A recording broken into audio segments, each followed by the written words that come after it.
Thanks so much for being with us today.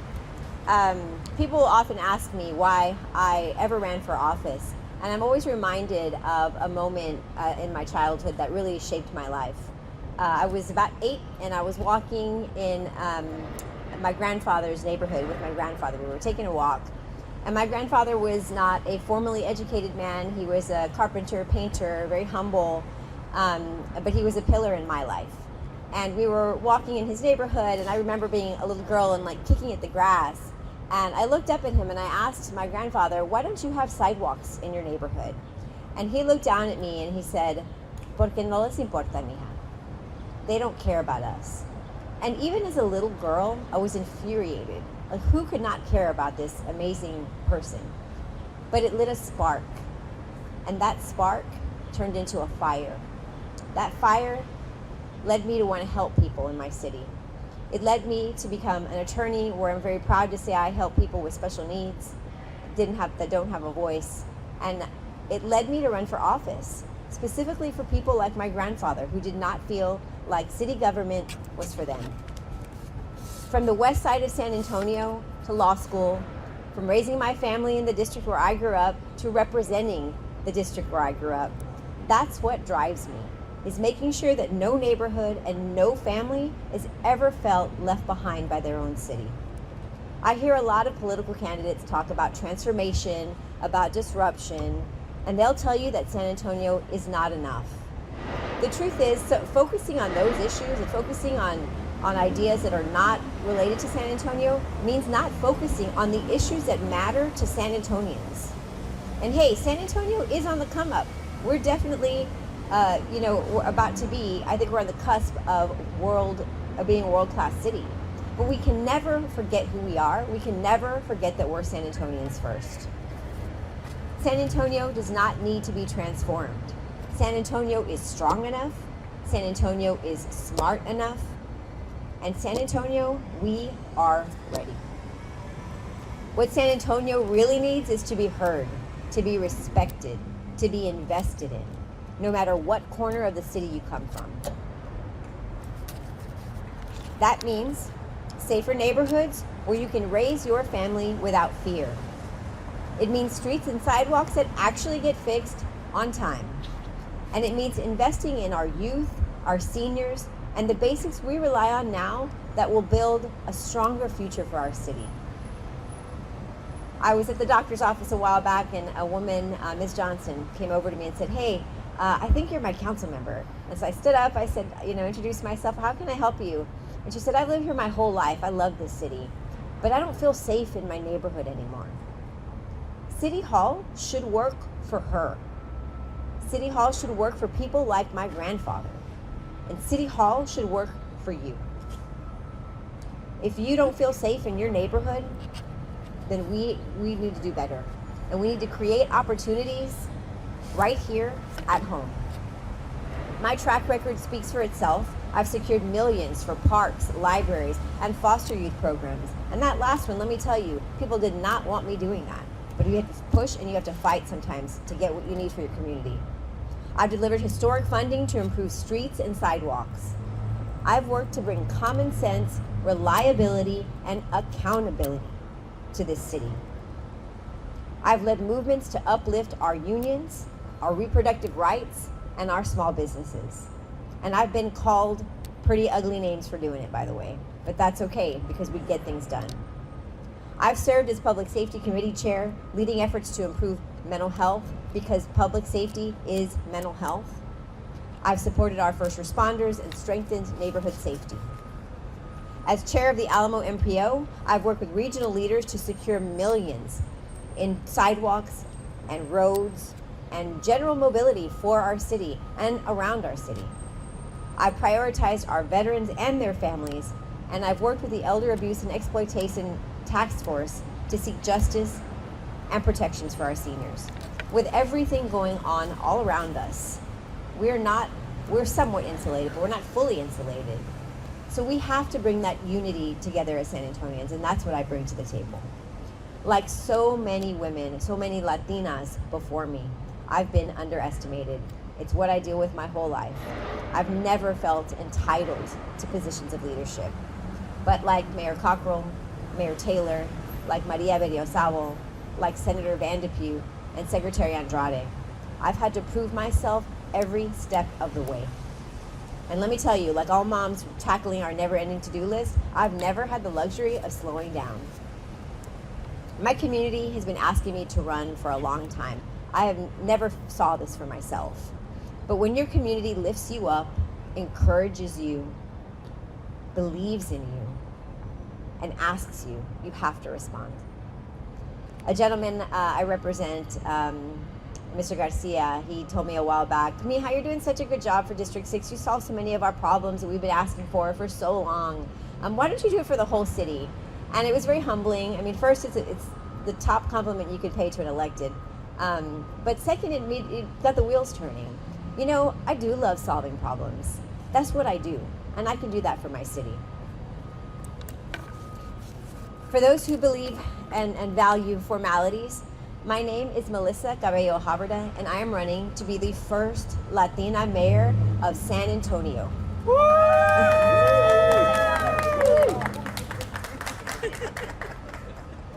Thank you. But this race isn't about me, it's about all of us. It's about families working paycheck to paycheck, about grandparents raising their grandkids.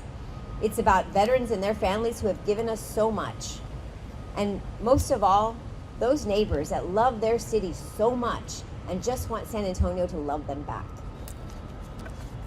It's about proving every community matters, every voice counts, and building a San Antonio together where no one gets left behind. It's time to move our beloved San Antonio forward together. And I'm ready when you are, San Antonio. Let's get to work.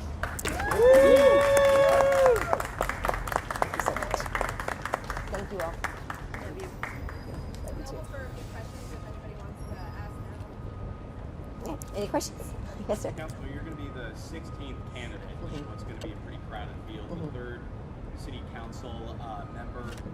Why did you wait to this point to jump in the race? When the campaign appears to have started, it's about 11 months ago, and you've been planning for at least a year. I think the key word is appears to have started. I think, yes, it's going to be a crowded race, as it should be in an open seat. We should have choices. The city should have choices. However, I think that to take away from the November elections, try to take attention away from November elections would be selfish. We're all very invested. Every single person in the city is invested in what happened in November and those elections, and so I was focused on that. So now it's time to focus on city. I mean, we have a big election coming up in May, and it's time to focus on strong leadership here in San Antonio. And I don't work anybody else's timeline. This is a timeline that the community laid out for me. In such a crowded field, how do you plan to try to stand out? So there's a lot of buzzwords. Candidates are using all the buzzwords that they think will generate votes or generate attention. I am running on a set of values. I'm running on a belief system. City Hall should work for you. You should feel safe in your neighborhood. And we have to create opportunities right here at home. And if you make every decision based on that set of values, that set of beliefs, then you can move forward and you can lead this city. Okay, bye. Anybody else? All right. Well, Yes, sir. when you first started off in council, you had a reputation for being, soft-spoken. You asked a lot of detailed questions, or some of your colleagues took opportunities to get political points, and you've been going out on more political limbs lately, though. Was that in a ramp up to, show that you had what it took to, be a leader on a council of 11 people? No, nothing I ever do is for show. My first term, I was fairly quiet, but I was always working. I'm a hustler. I'm a worker. I put my head down and I made sure I understood the job. I understood the community that I was representing. So it takes some time to do that. And I think that it's important to have that experience going into the mayor's office, because you do ramp up your leadership in some ways, right? But not maybe towards the goal of running for a different office. It's to make sure that you're representing your community well. So as I got a little more vocal and I started to see more injustices, and that's when I started to speak out. I mean, I've stood in these very steps and spoke out about really important issues to me, because they were important to the community and they were important to me. So it's never for any show or any ramp up to another office. It was always in representation of my community. You're the first big name to put your hat in the ring after the charter change that will make it a 4-year term instead of a 2-year term, as it was when many of the other candidates put their name forward. How did that affect your decision? We've already seen how it affected another council member's decision to withdraw from the Yeah. race. That didn't affect my decision. I mean, that's the will of the people. I'm grateful that the people voted and that they saw fit to pass the propositions, but there were some of them that I didn't agree with, and I actually said vocally that I didn't agree with some of those charter changes that affected city council, because the charter changes should have always just focused on the community, right, and how we're affecting neighborhoods. So no, it didn't have any effect, any influence on my decision to run or when I decided to do it. Can you point to some issues that were victories for you from Sure. this, or some things you really stood up for that would be indicators on what we can expect from you Yeah. as mayor? So, I think when people talk about big thinking, they're talking about things outside of San Antonio and what to bring here. And as I mentioned, and I think our city is pretty great. What I want to see is how it affects the pocketbooks of our residents. So one of the big policy issues I brought up a couple years ago now, but I proposed giving the 2% back of the city's revenue to CPS to mitigate any future rate increase. A lot of pushback, a lot of drama around that, but it ended up in a compromise where right now, just a few weeks ago, we're able to give some money back to CPS because there was another big it's back to CPS because there was another big windfall, and it's going to mean lowering a rate increase. It's going to mean mitigating a rate increase, and that makes a difference to every single person that pays an energy bill in this city and the county. That's one example.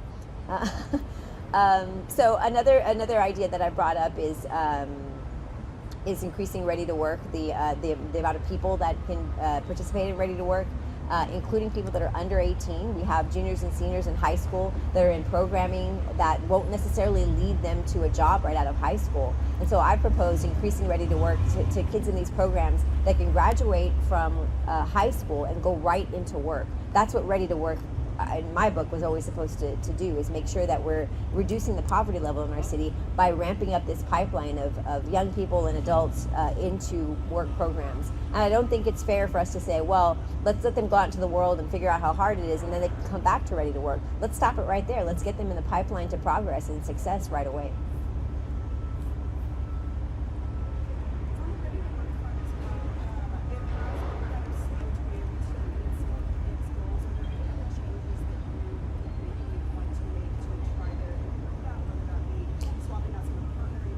Yes. Yeah, I think always coming from a place of the employer first, going to the employer and working backwards from the employer that will ultimately hire that person going to the Ready to Work program. That's, I think, we got there eventually, but I think if we start there from the beginning, that's going to be a better path to success for the participants, including the kids under 18. I think would be a huge boon, because you're going to open it up to people who have not so far been a part of that process. And I think it'll boost the numbers, it'll boost the success rates, and more importantly, help the people, the young people that are going out into the workforce to find jobs pretty quickly. You pointed out you're not the only person on council who can be running. Sure. How would you differentiate yourself against the others? So I think, I see from my colleagues sometimes a mentality of that's not my job. I don't want to do that. It's not really a city thing. A few years ago now, brought up foster youth programming and how we should help kids that are aging out of the foster care system. The first pushback I got was from a lot of my colleagues. Nope, we don't do that. That's a state thing. That's a county thing. We don't get involved in foster care. But we were able to fund some foster youth programming and make sure they get into housing through a lot of nonprofits in the city to the tune of $7 million through our ARPA funding. And so I'd like to see that get into the line item budget in the city. But it was something that just said we shouldn't be doing that. That's not my job. And here we are helping the youth of San Antonio. There are, the Ready to Work thing is getting a lot of pushback already. I've introduced the opening it up to people under 18, and one of my colleagues said we're not looking for teenagers in these jobs, and I disagree. I think we want to include young people in the pipeline. So there's been a lot of pushback from some of my colleagues and some of them that are running for mayor, and I think that differentiates me. I'm not afraid to go out on a limb to make sure that our city is prosperous, and that I'm bringing the ideas from community out to the city and hopefully successfully. Sorry? Oh, last question. All right. Okie doke. Well, thank you guys so much for being here. I appreciate you. Thank you.